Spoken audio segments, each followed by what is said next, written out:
Bismillah, Assalamualaikum warahmatullahi wabarakatuh. Uh, I am Muhammad Rafaibar. So in this video, I want to tell you about the my show project that is telling the story of prophets Hijrah to Medina.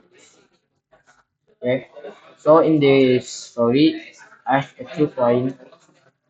There is three nights in full cave and journey to the city of Medina. And so after the messenger of Allah Subhanahu wa Taala preaching in Mecca with all the obstacles and trials, finally Allah Subhanahu wa Taala ordered him and the Muslim to migrate to the city of Medina to open a new page of da'wah.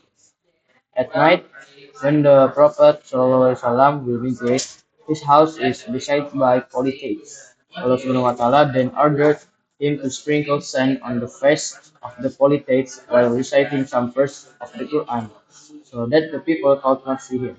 What he read at the time was Yasin's letter from the first verse to the ninth verse.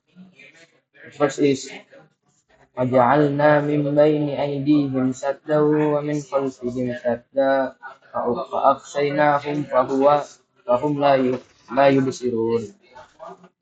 The meaning is, and we made in front of them a barrier or wall, and behind them also a barrier, and we covered their eyes so that they could not see.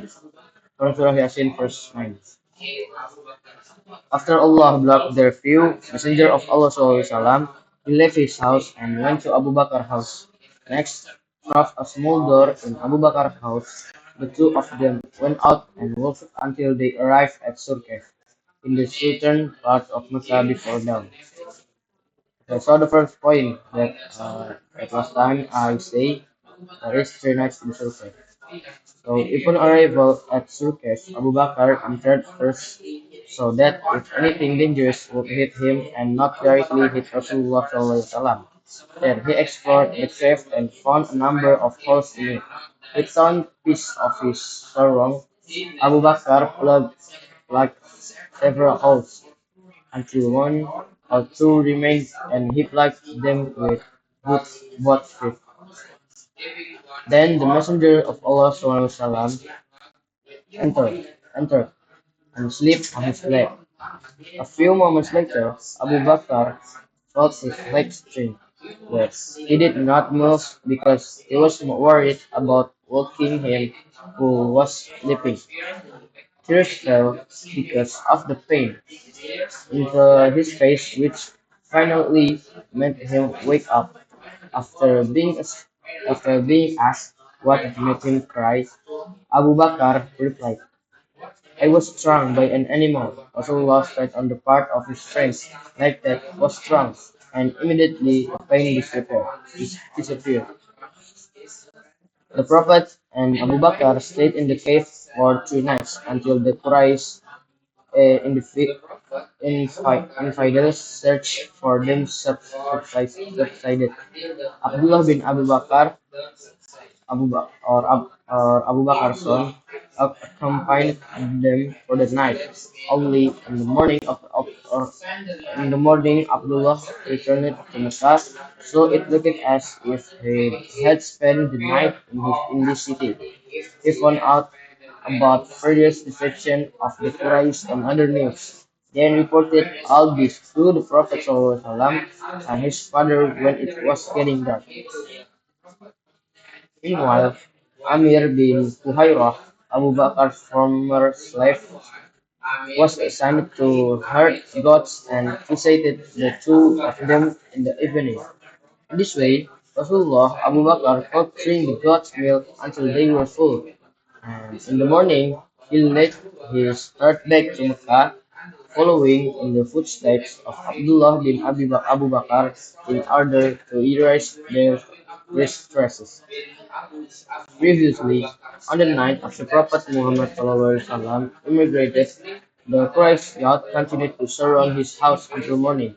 At dawn, Ali got up from his bed, they caught him and asked him where them Prophet ﷺ was. Ali replied, I don't know. And he was beaten and dragged to the Kaaba and held captive for a while, so he would open his mouth, but they still didn't get any information.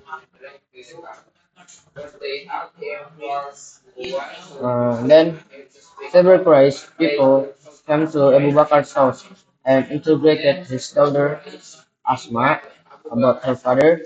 Asma replied, I don't know. Abu Jahal got angry and slapped this woman until her earrings fell off. They then carried out searches and searches in various places. They even provided prizes for anyone who could catch to the Muslim, dead or alive, which worth 100 camels. During their search, the Quraysh reached the Mount of Sur Cave, where the Prophet ﷺ was hiding, and Abu Bakr radiallahu anhu. To the point that if one of them hurt his head and glanced on his feet, he would surely see the two people they were looking for. At that tense moment, Abu Bakr was very worried about the safety of Rasulullah SAW. As he said, what are you worried about, Abu Bakr? Even though we are only two people, there is a third Allah. There is no need to be sad in that Allah is with us. And that God is so. I will yeah, if you do not help him, Muhammad, surely Allah will help him. That is when the disbelievers expelled him from Mecca.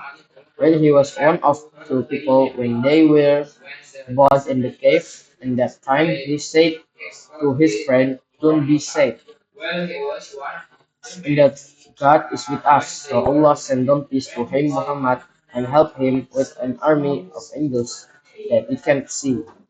And he made the call of the people, and the unbeliever is low, and God's word is the highest. Allah is mighty wise.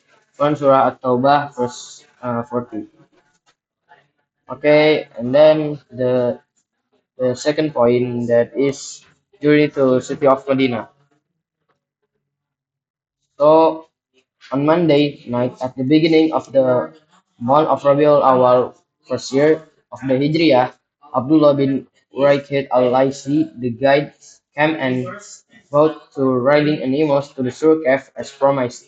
Then Rasulullah SAW and Abu Bakar radhiyallahu anhu, accompanied by Amir bin Fuhairah, started walking towards Medina. The guide guided the two of them towards Yemen and covered a very long distance. Then he headed west towards the coast of the Red Sea, and headed north. They take heads the people don't usually take. Rasulullah then asked for the permission to squeeze it. When he milked it, the goat also emitted milk until it helped fill a large vessel.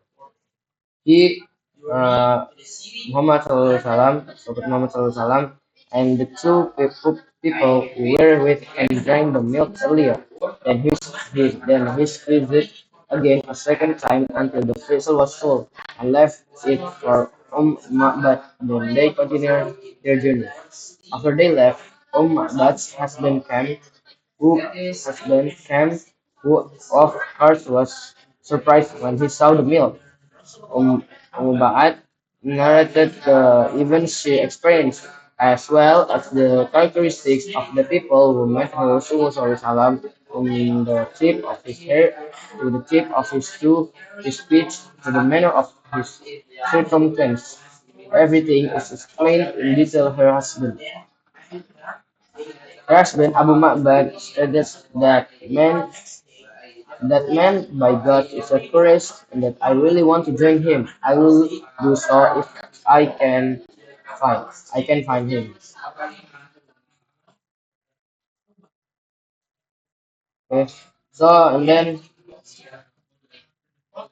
uh when okay, on the next trip, that is after almost arriving in Medina, the Prophet ﷺ met with Buraidah bin Al-Hasib al-Aslami at that time. Weda was with 70 of her people. In that meeting, they declared their conversion to Islam.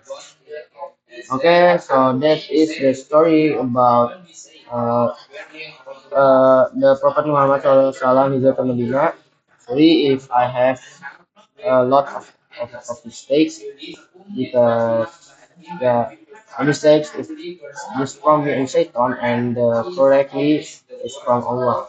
Okay, that's all. Thank you. Wassalamualaikum warahmatullahi wabarakatuh.